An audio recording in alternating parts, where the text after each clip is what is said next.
لوگوں نے حسن بصری رحمۃ اللہ علیہ سے پوچھا کہ بھلا آپ لوگوں کی باتوں کی پرواہ کیوں نہیں کرتے؟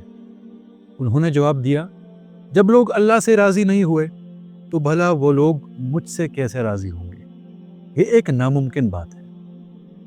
وجہ کیا ہے کہ جب میں ان کے سامنے ہنسا تو انہوں نے کہا تمہیں شرم نہیں آتی؟ جب میں رویا تو کہتے ہیں مسکراتے کیوں نہیں؟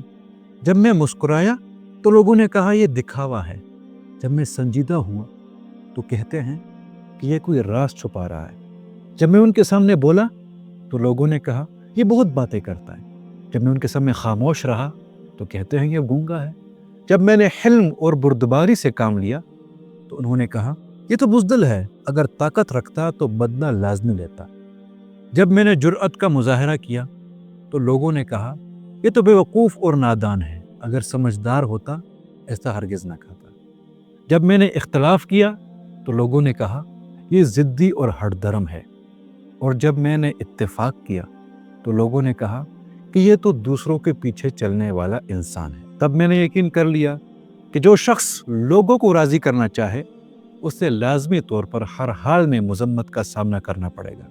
لوگ تب بھی باتیں کریں گے اگرچہ آپ ان کے لیے اس زمین کو سونے کے برابر بھر ہی کیوں نہ دیں۔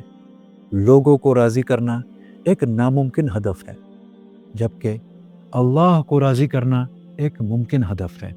مگر افسوس ہم اس چیز کے پیچھے بھاگتے ہیں جو کبھی حاصل نہیں ہو سکتی، اور جسے حاصل کرنا ممکن اور آسان تھا اسے نظر انداز کر دیا۔